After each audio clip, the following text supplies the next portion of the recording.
Nowadays, it's very important to choose the right platform.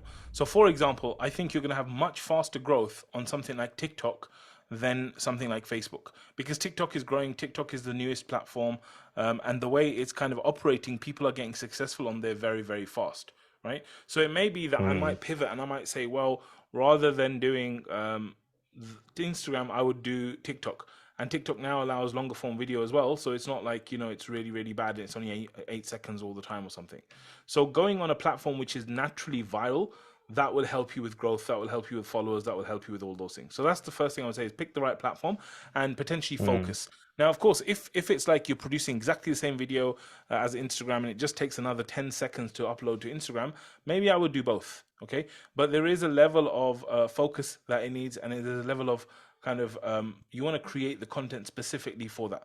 Once I've picked the platform, then what I would do is I would go onto the platform and I would look for people who are similar to myself in terms of the audience they're targeting, people who are doing similar content. So, for example, for me, I might go and look at some of the other Muslim TikTokers and see what they're talking about. Then I would go and look at the non-Muslim confidence guys who are talking about confidence and communication.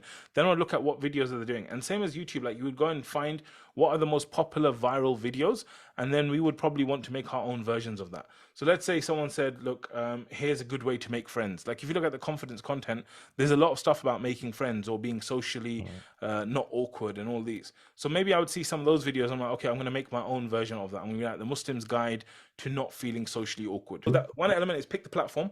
Another element is pick the content that's correct and all of that. And then the third thing is to actually make the content in a good way, right? And make it in a way which resonates with your audience, which is a topic that your audience would be interested in, which is a topic that you actually can add value on, and making sure that you take the time to create good content as well in that sense. And I think if you do those three things and you do those things consistently, you'll start to see really, really good results. I'll give you a book here. It's called The 22 Immutable Laws of Marketing. It's actually a really, really good book. And they've also got one called The Okay. 22 Immutable Laws of Branding as well.